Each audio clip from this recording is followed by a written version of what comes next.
জাতীয় নাগরিক পার্টির দক্ষিণ অঞ্চলের মুখ্য সংগঠক হাসনাত আবদুল্লাহর গাড়ির উপরে হামলা করা হয়েছে এবং সেই হামলায় হাসনাত আবদুল্লাহ গুরুতর আহত হয়েছেন এবং আহত অবস্থায় তাকে হাসপাতালে নিয়ে যাওয়া হয়েছে।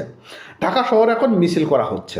বিষয়টা এটা নয়, বিষয়টা হচ্ছে যে হাসনাত আবদুল্লাহ গাড়ি বহরে কারা হামলা করলো, এর পিছনে আসলে মূলত কে দায়ী। এই যে এনসিপি বা হাসনাত আবদুল্লাহ, সার্জিস আলম, এরাও কি এর পিছনে কিছুটা দায়ী রয়েছে কিনা? 5ই আগস্টের পর থেকে তো অনেক হিসাব নিকাশ চুটে যাওয়ার কথা ছিল। হয়তো আওয়ামী লীগের যে সকল নেতাকর্মীরা বা দোসররা ছিল তাদেরকে বিচার আওতায় আনা যেতেই পারে, কিন্তু আমরা দেখেছি যে 5ই আগস্টের পর থেকে নিরীহ যারা সাধারণ আওয়ামী লীগ করতো, মানে সাধারণ, আপনারা বুঝতে পারছেন, তাদের সাথেও কিন্তু মব জাস্টিস করা হয়েছে। এটাও কিন্তু একটা নিন্দনীয় ঘটনা। পাশাপাশি তারা আওয়ামী লীগকে নিষিদ্ধ ঘোষণা করতে যাচ্ছে। সব কিছু মিলেই কি তাহলে একটা বড় ধরনের একটা কিছু হতে যাচ্ছে? আগামী জাতীয় নির্বাচন পর্যন্ত কি কোনো ধরনের রক্তক্ষয়ী কিছু একটা বা বড় ধরনের কোনো দুর্ঘটনা ঘটার একটা সম্ভাবনা রয়েছে? এটা কি আওয়ামী লীগই কাজটি করলো? হাসনাত আবদুল্লাহ বলেন বা এনসিপি বলেন, তাদের সঙ্গে কিন্তু বিএনপিরও একটা দ্বন্দ্ব রয়েছে। কয়েকদিন আগে জামাতের সঙ্গে তাদের কিন্তু একটা মনোমালিন্য তৈরি হয়েছে। এখন কোন জায়গাগুলোতে এটা হচ্ছে? আবার আমরা দেখেছি যে এই হাসনাত আবদুল্লাহ বা এনসিপি যে জাতীয় নাগরিক পার্টি, তাদের সঙ্গে কিন্তু ঢাকা বিশ্ববিদ্যালয় বা যে অন্যান্য যে বিশ্ববিদ্যালয়ের ছাত্ররা রয়েছেন তাদের সঙ্গে কিন্তু একটা বেশ ধস্তাধস্তির মধ্যেই হয়েছে। আমরা বিভিন্ন ভিডিও ফুটেজগুলোতে কিন্তু আমরা কিছুটা দেখেছি, অনুধাবন কিন্তু আমরা করেছি।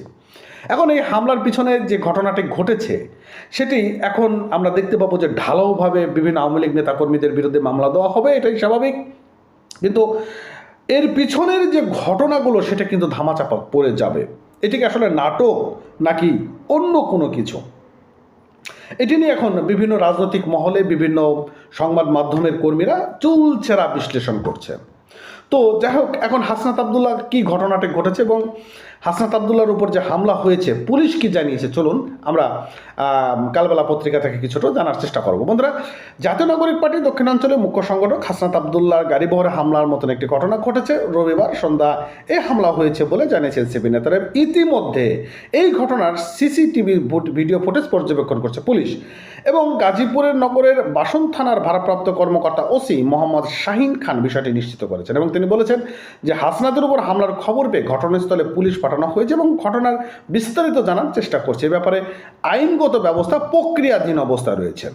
পুলিশ এবং স্থানীয় সূত্রে জানা গিয়েছে যে রোববার সন্ধ্যায় বাসন থানার বাসন সড়ক এলাকায় এনসিপির মুখ্য সংগঠক হাসনাত আবদুল্লাহ গাড়িতে 10 থেকে 12 জন সশস্ত্র বা সশস্ত্র ছাড়া যে সকল সন্ত্রাসী রয়েছে তারা হামলা চালিয়েছে।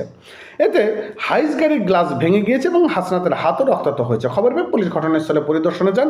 পরে হাসনাত আবদুল্লাহ তার গাড়ি নিয়ে ইসলামিক ইউনিভার্সিটি অব টেকনোলজির সামনে কিছু সময় কাটানোর পর ঢাকার উদ্দেশ্যে রওনা হয়েছেন।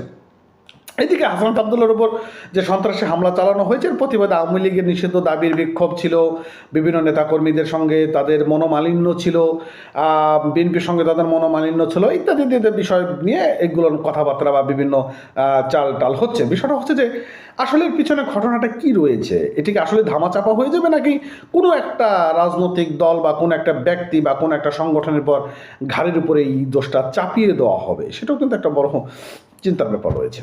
তো যাই হোক, ভালো থাকবেন, সুস্থ থাকবেন। নতুন হলে অবশ্যই চ্যানেলটি সাবস্ক্রাইব করবেন, পেজটি ফলো করতে ভুলবেন না। ধন্যবাদ এতক্ষণ সঙ্গে থাকার জন্য।